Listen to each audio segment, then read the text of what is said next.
Depuis environ un an, il y a de plus en plus d'engouement autour des tapis de souris en verre, notamment autour de celui-ci, le Wallach SP4, sûrement considéré comme l'un des meilleurs actuellement. Alors pourquoi on achèterait un tapis de souris en verre? Comme à peu près tout le monde, avant j'avais un tapis de souris en tissu, un artisan, mais la raison qui m'a poussé à changer, c'est l'irrégularité. Surtout l'irrégularité de sa surface. Quand vous allez utiliser un tapis de souris en tissu, vous allez l'user à certaines zones plus que d'autres. Et on n'a pas ce problème avec un tapis de souris en verre, puisqu'il a une surface qui est parfaitement régulière à travers tout le tapis. Un tapis de souris en verre, ça s'use très très peu, et donc il a une durabilité qui est presque infinie, mais ça peut causer un petit problème. Sur du verre classique, votre souris pourrait avoir du mal à suivre votre mouvement. C'est parce que le verre est une surface qui est presque parfaitement lisse. Ce tapis de souris résout ce problème avec une micro-texture sur toute la zone du tapis, qui permet au capteur d'avoir une information de mouvement. Cette information de mouvement, elle est captée sur les irrégularités de cette micro-texture. Mais attention, cette micro-texture va créer des problèmes d'usure sur vos patins. Surtout si vous avez les patins d'origine en PTFE comme cela, en 2 semaines environ, ils sont morts. Donc on est obligé de les changer avec des patins prévus pour les tapis de souris en verre, comme cela, directement de chez Wallach, que j'ai changé et remplacé sur ma souris.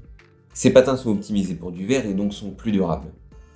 Et en plus de ça, ils sont souvent aussi optimisés dans la sensation que vous avez entre les patins de votre souris et le tapis de souris en verre. Sauf que les changer, c'est un frais supplémentaire et ça peut altérer l'expérience que vous avez habituellement de glisse. Et ça peut faire bizarre au début. Mais un des avantages de faire ça, c'est que ça peut aussi aller beaucoup plus vite ou même vous permettre d'avoir une régularité supplémentaire. Il y a plein de patins disponibles. Un des choix de patins que vous pouvez faire, c'est le choix contrôle. C'est ce que moi j'ai pris ici. C'est des patins qui vont augmenter la friction entre le tapis de souris en verre et votre souris pour mieux contrôler votre souris. Vous pouvez aussi faire l'inverse et donc avoir moins de friction et donc une sensation de rapidité plus élevée. On a quand même un autre petit avantage au fait que ce soit un tapis de souris en verre, c'est que c'est une surface qui est rigide. Et donc ici, voilà, qui a pu faire une vraie texture antidérapante sous le tapis, qui est bien meilleure que n'importe quel tapis de souris en tissu que j'ai connu. Le tapis ne bouge pas du tout et on a vraiment une sensation de qualité juste avec cette texture. Ça peut paraître anecdotique, mais pour ceux qui jouent à des FPS, ça a son importance. Il y a un deuxième défaut avec cette friction, c'est que vous ne pouvez pas l'utiliser en t-shirt. Le contact de votre peau avec le tapis de souris va à moitié coller et vous empêcher de bouger librement. À cause de ça, il faut acheter une manchette ou une sleeve. Cette manchette va permettre notamment de limiter la condensation et l'humidité qu'il y aura entre votre bras et votre tapis de souris à force de jouer. Et en plus de ça, ça augmente aussi la régularité que vous allez avoir sur un tapis puisque vous allez avoir tout le temps la même expérience. Alors je vais être le premier à le dire, mais acheter et mettre une manchette pour jouer à des jeux vidéo, ça fait quand même un peu bizarre. Alors je tiens quand même à préciser que c'est pas obligatoire. Si vous êtes en manche longue ou en pull par exemple, il y a vraiment, en tout cas, j'ai vraiment pas eu la sensation d'avoir besoin d'une manchette. Je pense qu'en été ou quand il commence à faire un peu plus chaud, là ça peut être différent, forcément.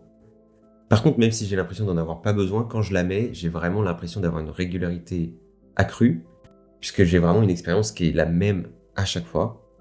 En plus de ça, vu qu'on est sur un tapis en verre, souvent il est assez froid, et donc ça permet de pas avoir ce ressenti sur la peau.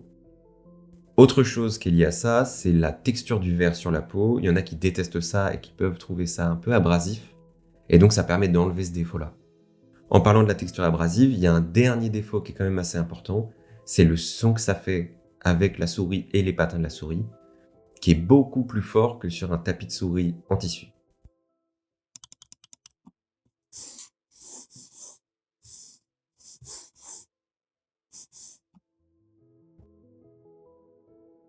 Le dernier défaut, évidemment, il est majeur, c'est le prix. C'est 3 fois le prix d'un tapis de souris classique, voire plus. C'est normal parce qu'on est sur des tapis de souris en verre avec des micro-textures, donc c'est assez compliqué à manufacturer. Mais il faut vraiment être sûr de son choix si vous vous lancez dans cet achat. Surtout qu'il faut acheter des patins et une manchette en plus. Je sais pas si ça vaut son prix, mais en tout cas, je sais que c'est sûrement un des accessoires que je ne changerai plus jamais dans mon setup. Je trouve que c'est beaucoup trop confortable et j'adore l'idée d'avoir une expérience complètement régulière à travers toute une surface qui est dédiée à ma souris.